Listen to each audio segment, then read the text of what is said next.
Muy buenos días, queridos hermanos y queridas hermanas.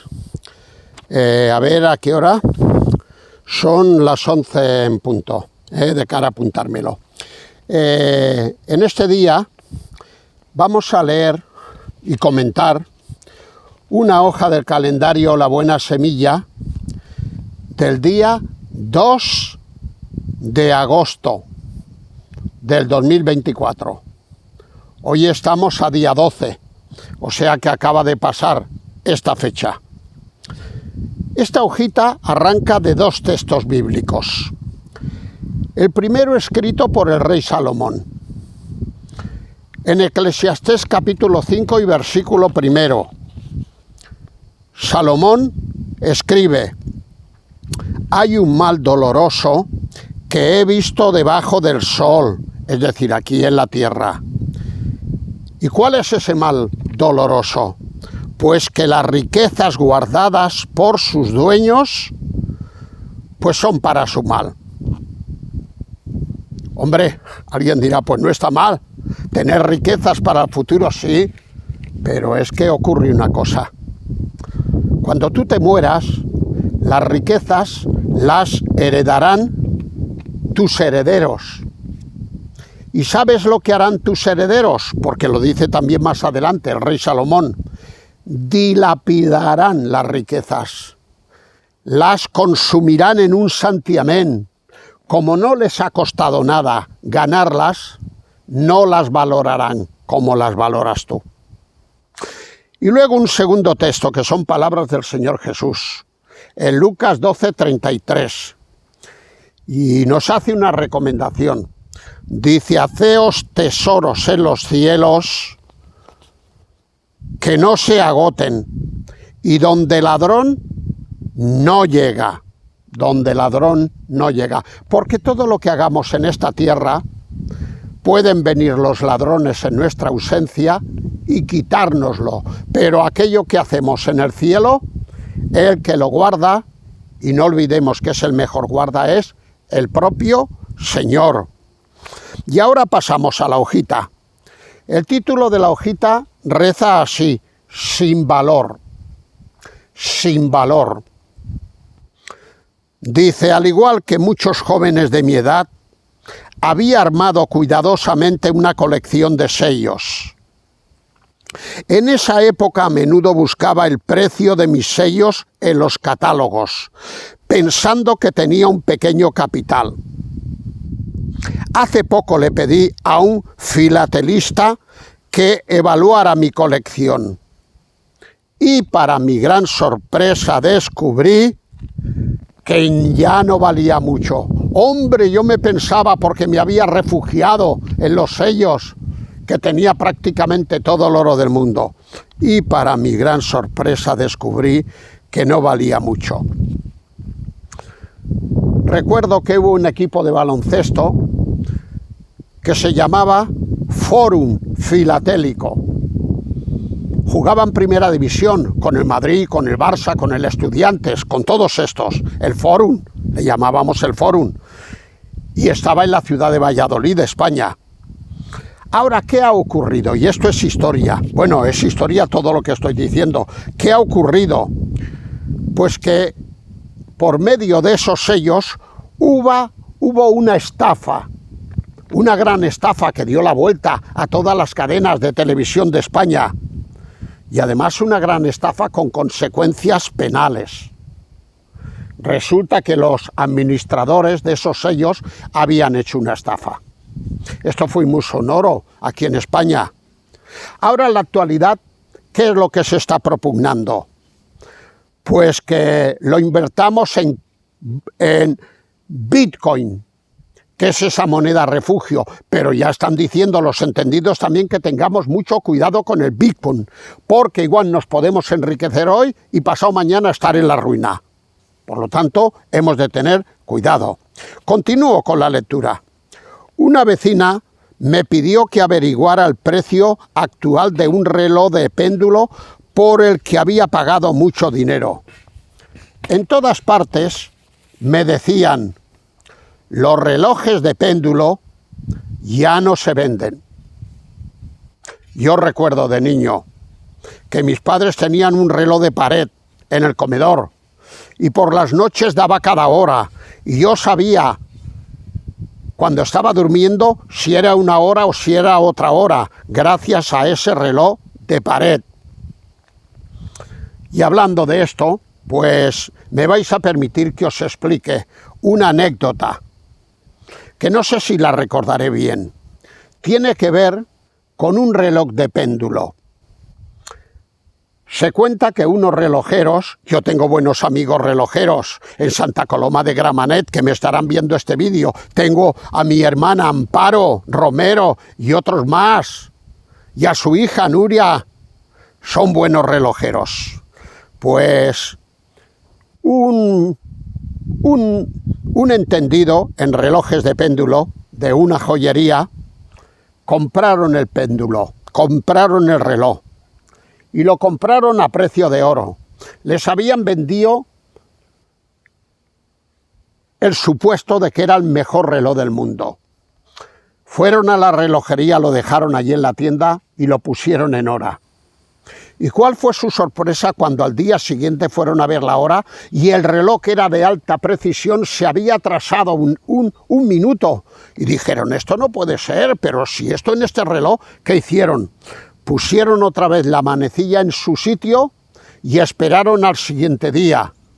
Y resulta que al siguiente día el reloj se había vuelto a atrasar el mismo minuto. Y así lo hicieron por varios días. Hasta que ya finalmente llegaron la siguiente mañana y se encontraron un letrero que estaba delante del reloj y que decía lo siguiente: no culpéis a mis manecillas, pues el mal está dentro de mí. Claro, esto es una historia supuesta, porque pues el reloj tampoco puede hablar así, pero la enseñanza es la siguiente: el mal está dentro de mí. Por mucho que cada día pongáis el reloj en hora, no es un problema de manecillas, es un problema de motor, de maquinaria. Y esto me ha llevado la mente a lo que dice el Señor Jesús en Marcos 7:21. Dice, porque de dentro del corazón de los hombres salen los malos pensamientos, los adulterios, la fornicación, los homicidios. Es de dentro. No culpéis a las manecillas, porque el mal está dentro de mí, de dentro del corazón sale todo esto. Aparentemente le echamos la culpa pues a muchas excusas. Pero el Señor Jesús dice, no, hombre, no, es de dentro del corazón que sale esto. Los malos pensamientos, los homicidios, la venganza, todo sale de dentro del corazón, como ese motor del reloj. Como dijo Salomón, vanidad de vanidades, todo es vanidad. Podríamos multiplicar los ejemplos de objetos que ya no se utilizan y que han perdido todo su valor. He querido grabar el vídeo aquí porque ya veréis que a mis espaldas hay una casa que está ya casi medio destruida, que en su día tuvo un tremendo valor. Pero claro, ha ido pasando el tiempo y ahora prácticamente ha perdido todo su valor, todo su valor. He estado hablando con el señor que veréis allá, que me ha dicho que se llamaba Jaime, ¿no? Sí, Jaime me ha dicho. Y la están vallando porque dice que se están metiendo ocupas y personas que luego hacen destrozos dentro. Claro, es una casa que no vive nadie porque ha perdido todo su valor. Continuó. En cuanto a mí tengo un tesoro, dice el articulista, que no se puede devaluar. No es como el Bitcoin, ni es como el reloj, ni es como nada. Este tesoro que tengo no se puede devaluar, que no se puede alterar, que no me pueden robar. ¿Por qué? Porque está en el cielo. Lucas 12:34. Y dice que ese tesoro es Jesús, mi Salvador, el Hijo de Dios. Y luego añade, también tengo un libro que siempre es actual y precioso, y ese libro es la Biblia. Sí, el tesoro es Jesús y el libro es la Biblia. La palabra encarnada, Jesús, la palabra escrita, la Biblia. Muchas veces escuchamos a personas que discuten con nosotros y para demostrar que llevan razón y que nosotros no la llevamos, dice, pero ¿tú qué te piensas? ¿Que lo que estás diciendo es la Biblia? ¿Tú te piensas que estás diciendo la Biblia? Por favor, que esto no es como lo dices tú. Pero se recurre a la Biblia para darle fuerza y para darle credibilidad a lo que estamos diciendo. Bien, la Biblia, todos sabemos que ha sido y es el libro más vendido a través de toda la historia. Es un libro que ha sido traducido como ninguno a miles de idiomas y dialectos. El Señor Jesucristo, en Juan capítulo 17 y versículo 17, orando al Padre, le dirá, tu palabra es verdad. Que nadie acuda a la Biblia pensando que la Biblia tiene errores. Dice, tu palabra es verdad. Y en el Salmo 119, es un salmo, creo que tiene 176 versículos, dedicado enteramente a la Biblia. Allí vemos una y otra vez la declaración del salmista acerca de la Biblia. Dice ahí, desde que se escribió la Biblia, a pesar de los muchos esfuerzos por destruirla o despreciarla, los que conocemos algo de historia sabemos que la Biblia ha sido un libro amado y odiado al mismo tiempo. Ha sido un libro vilipendiado. Y ahí tenemos a Voltaire, francés. Este fue un hombre que luchó contra la Biblia. O tenemos a uno de sus discípulos, Renan, Ernesto Renan. Yo tengo en casa un libro de él, llamado Las ruinas de Palmira, y este Renan era arqueólogo y se propuso contradecir la existencia real e histórica de Jesucristo. ¿Y qué hizo? Se fue por varios años por Palestina con su piqueta y fue a los lugares donde estuvo el Señor Jesucristo para encontrar pruebas de que Él nunca había existido. Y cuando terminó, con todo el dolor de su corazón, tuvo que confesar lo siguiente. Si Jesucristo no era el Hijo de Dios, merecía serlo, porque he podido comprobar que todo lo que dice la Biblia acerca de Jesucristo es histórico. ¿Y qué diremos de Nietzsche, otro filósofo alemán, cuya declaración más famosa es Dios ha muerto? Dios ha muerto. Claro, han pasado los años y tanto Voltaire como Renan, como Nietzsche, como otros muchos, ya no están aquí para contarlo.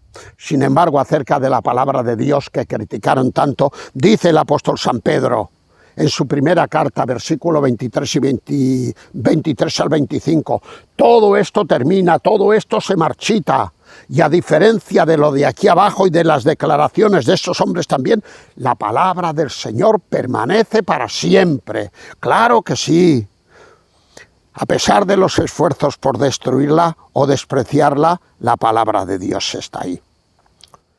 La palabra de Dios se sigue vendiendo. Millones de personas continúan leyéndola, entre las que estoy yo y mi hermana Noemí.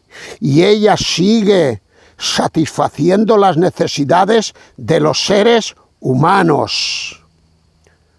Por muy diferentes que sean, si la recibimos como la palabra de Dios, entraremos en relación con Él por medio de Jesucristo. Y acerca de la palabra de Dios, leemos Isaac Newton, un histórico, un famoso de nuestro mundo. Él era matemático y era astrónomo, era inglés. Nació en el 1642. Él declara lo siguiente: hay más señales de autenticidad en la Biblia que en historia profana alguna. Otro más, Goethe. Este era alemán y él escribe hace ya 3 siglos: que siga avanzando la cultura mental, que sigan progresando las ciencias naturales en extensión y profundidad cada vez mayores, y que la mente humana se ensanche cuanto quiera, pero más allá de la elevación y la cultura moral del cristianismo, tal como brilla en los evangelios, no podrá pasar. Así de claro, así de claro. Y finalmente otra más. Esta es una mujer nacida en el este, Henry Van Dyke. Dice lo siguiente: ninguno que tenga como suyo este tesoro, se refiere a la Biblia, es pobre o sin consuelo. Y concluye: cuando oscurece el pasaje y el peregrino tembloroso llega al valle llamado de la sombra, no teme penetrar, toma en su mano la vara y el cayado de la Escritura. Por cierto, que yo tengo allá atrás mi cayado, mi garrota, la veréis colgada allá. Toma en su mano la vara y el cayado de la Escritura. Dice, amigos y compañeros, adiós, adiós, nos veremos otra vez. Y consolado con aquel apoyo, se encamina al paso solitario como quien anda a través de tinieblas hacia la luz, hacia la luz. Por muy diferentes que sean, si recibimos la Biblia como la palabra de Dios, entraremos en relación con Él por medio de Jesucristo. El Señor Jesucristo en sus tiempos y ante los fariseos y saduceos y sacerdotes, los religiosos del momento que decían creer en el Señor Jesús, bueno, en el Señor Jesús, en Dios, porque en el Señor Jesús no creían. El Señor Jesús les dice: escudriñad las Escrituras, investigad en las Escrituras, leed las Escrituras, porque a vosotros os parece que tenéis la vida eterna, y si las hubierais leído, ellas son las que dan testimonio de mí, porque todas las Escrituras, desde el Antiguo Testamento hasta el Nuevo, están hablando anticipadamente de la persona del Señor Jesucristo. Parece ser que el original no dice escudriñad, como si no las escudriñaran. Y Jesús les está diciendo: lo que tenéis que hacer es leer la Biblia, que no la leéis, y cuando la leáis veréis quién soy yo. Pero parece ser que el original dice escudriñáis, no escudriñad, escudriñáis. Lo que pasa es que lo hacían con mala actitud del corazón, lo hacían con prejuicios. Estáis escudriñando y no sirve para nada, porque tenéis mala actitud contra mí. La prueba es que me habéis querido apedrear y todo. Dice que la palabra de Dios entraremos en relación por medio de Jesucristo. Por eso, si usted ha perdido la confianza en los valores cambiantes del mundo, si usted ha perdido su confianza en la política, en la justicia, estamos viviendo unos tiempos donde creo que la mayoría de personas hemos perdido la confianza en la política, en la justicia, en los jueces, y sin dar nombres, sin ir más lejos estos días, lo que estamos viviendo en nuestro propio país, acerca de jueces que son demandados por políticos, acerca de políticos que son demandados por jueces, y de las esposas de los políticos también. Y si esto pasa en nuestro país, no digamos en otros países, lejos de aquí, donde falsean las elecciones, y cuando tú has perdido las elecciones, actúas de tal manera que parezca que has ganado, y vemos que hay medio mundo en contra de todos estos gobernantes que no tendrían que gobernar y que falsean abusándose de su poder. Por eso dice la hojita, por eso si usted ha perdido la confianza en los valores cambiantes del mundo, tales como la política, la justicia, en el pueblo de Israel también pasaba esto. Si nos fuéramos al libro de Habacuc, en el primer capítulo, veríamos de que allí los jueces se habían corrompido. Y Habacuc tiene que decirle al Señor: pero Señor, ¿por qué? ¿Por qué? La justicia ha salido pervertida. Yo voy a un juez y en lugar de decir lo que corresponde, y si llevo la razón dármela, no me la da, porque se ha pervertido y se ha aliado con el poder político. Y esto ya pasaba también en los tiempos de Habacuc. Y concluye la hojita: Vuélvase a Dios, lea la Biblia, ella nunca lo decepcionará y hallará estabilidad, hallará paz, hallará gozo y hallará serenidad. Acerca de estas cosas, Apocalipsis capítulo 16 y versículo 7, y con esto ya terminaremos. Sin embargo, acerca de Dios, la Biblia dice: tus juicios son verdaderos y justos. Los políticos, los mandamás de esta tierra, de cualquier nación, da lo mismo, hasta jueces nos pueden engañar. Y de hecho muchas veces nos engañan. Pero sin embargo, hay alguien cuyos juicios son verdaderos y justos. Son los juicios de Dios. Y dicho esto, vamos a terminar ya nuestra reflexión con una oración al Señor. Gracias te damos, Señor. Gracias porque esta hojita del calendario, a través de distintos ejemplos, como el péndulo de los relojes y como los sellos de filatelia y como tantas cosas, nos ha hecho ver que todas estas cosas son inseguras, que no podemos poner nuestra confianza en estas cosas porque nos van a fallar, porque cuando pensemos que tenemos una gran cantidad de dinero ahorrada, resulta de que se ha dilapidado todo. Y nos sentimos estafados y engañados. Señor, gracias te damos. Porque tú no engañas, tú eres el verdadero. Así lo dice la Escritura, yo soy el verdadero. Yo no miento. Gracias te damos porque hemos puesto la confianza en ti. Y ahora te pedimos que estas reflexiones hechas en alta voz puedan calar hondo en nuestro corazón y podamos mirar para arriba sabiendo que nuestra verdadera riqueza está en ti y tan solamente en ti. Así pues, Señor, recibe nuestra gratitud, ya que te lo presentamos todo, en el nombre del Señor Jesucristo. Amén.